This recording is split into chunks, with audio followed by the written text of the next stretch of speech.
sema kwa jina la Yesu.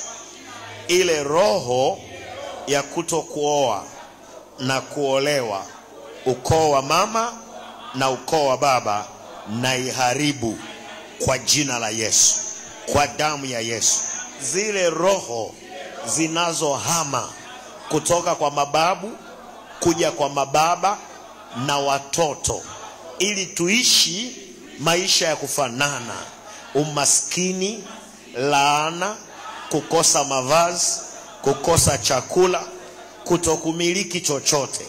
Ewe roho, kwa damu ya Yesu, achia maisha yangu kwa damu ya Yesu.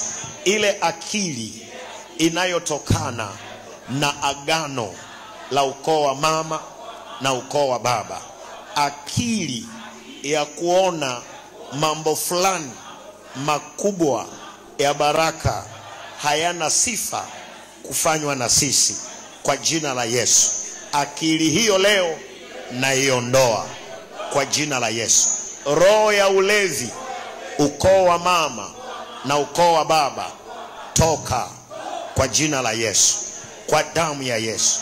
Roho ya mafarakano, roho ya vita, kuzaa watoto wanawake hawaolewi, kuzaa watoto wanawake watoto wao wa kwanza wafe, ndoa yao ya kwanza ivunjike, waume zao wa kwanza wafe, kwa damu ya Yesu. Leo nakataa kwa jina la Yesu kila roho iliyo juu yangu inayohamisha mali zangu, inayonyang'anya mali zangu, inayowanyang'anya watoto wangu, inayotupeleka utumwani tukaishi utumwani.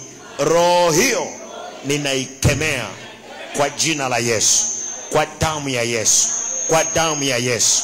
Ninaitamka baraka ukoo wa mama na ukoo wa baba, wanawake ukoo wa mama na ukoo wa baba watasoma, wataajiriwa, wataolewa, watazaa, watakaa kwenye ndoa yao kwa jina la Yesu.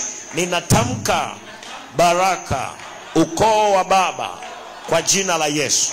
Wanawake na wanaume ukoo wa baba watastawi, watafanikiwa kwa jina la Yesu. Sema, Mungu wa Ibrahimu, yale yasiyofanywa ukoo wa mama na ukoo wa baba, nipe neema mimi nikayafanye kwa jina la Yesu, kwa damu ya Yesu, kwa damu ya Yesu.